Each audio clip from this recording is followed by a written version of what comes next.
அந்த கரூர் சம்பவத்துல விஜய் எனக்கு அழைச்சிருக்காரு. இதை எப்படி பாக்குறீங்க? ஒரு துக்க வீட்டுக்கு அவங்க நம்ம தான் போய் விசாரிக்கணும். இப்ப போய் அவங்க அழைச்சி பேசுறாரு. இதை எப்படி பாக்குறீங்க? இது ஒரு விமர்சனமா வந்திருக்கு. உங்க பார்வையில எப்படி பாக்குறீங்க? இப்போ இந்த நேரத்தில் இந்த இடத்துல அதை சொல்லணுமாங்கிறது வேற விஷயம் இருந்தால் கூட 41 உயிர்களுக்கும் பாதுகாப்பு இல்லை. விஜயுடைய உயிருக்கு பாதுகாப்பு அங்கே இருக்குமாங்கிற சந்தேகம் இருக்கு எல்லார் மனதிலையும். ஏன்னா அவர் போனால் அவருடைய உயிருக்கே ஆபத்து ஏற்படலாம். அதனால ஒருவேளை அப்படி ஒரு பயத்தில் இருந்திருக்கலாம். உங்களோட ரொம்ப இணக்கமா பயணிச்ச முன்னாள் முதல்வர் பன்னீர்செல்வம் இப்ப சொல்லியிருக்காங்க, திமுக மீண்டும் ஆட்சி அமைப்பதற்கு வாய்ப்பு இருக்கு, பல கட்சிகள் சிதறி கிடப்பதால் அப்படின்னு சொல்லியிருக்காங்க. சுதந்திர இந்தியாவில் ஒவ்வொருத்தருக்கும் கருத்து சொல்வதற்கு வாய்ப்பு இருக்குது.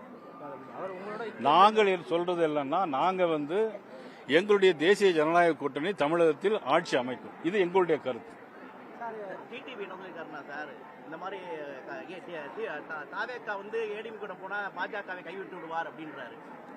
நான் இப்ப ஏற்கனவே உங்களுக்கு சொன்னல, ஒவ்வொருத்தருக்கும் ஒவ்வொரு கருத்து கணிப்பு இருக்கும், ஒவ்வொருத்தருடைய சொந்த கருத்துக்கள் இருக்கும்.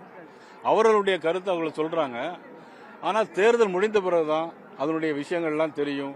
தேசிய ஜனநாயக கூட்டணி நிச்சயமா ஆட்சி அமைக்கும். இன்னைக்கு திராவிட முன்னேற்ற கழக அரசு எவ்வளவு மக்கள் விரோத அரசா இருக்குது. கரூர்ல 41 பேர் இறந்து போயிட்டாங்க. கள்ளக்குறிச்சியில் 65 பேர் கள்ளச்சாராயம் குடித்து இறந்து போயிட்டாங்க. பாலியல் வன்கொடுமை, 10 வயசு 15 வயசு பிள்ளைகள்லாம் ரோட்ல தனியா நிக்க முடியல. யாருடைய ஆட்சி? திராவிட முன்னேற்ற கழகத்தினுடைய ஆட்சி. யார் முதலமைச்சர்? மதிப்புக்குரிய நமது ஸ்டாலின் அவர்கள் முதலமைச்சராக இருக்கிறாங்க. சட்டம் ஒழுங்கு எங்க சரியா இருக்கு?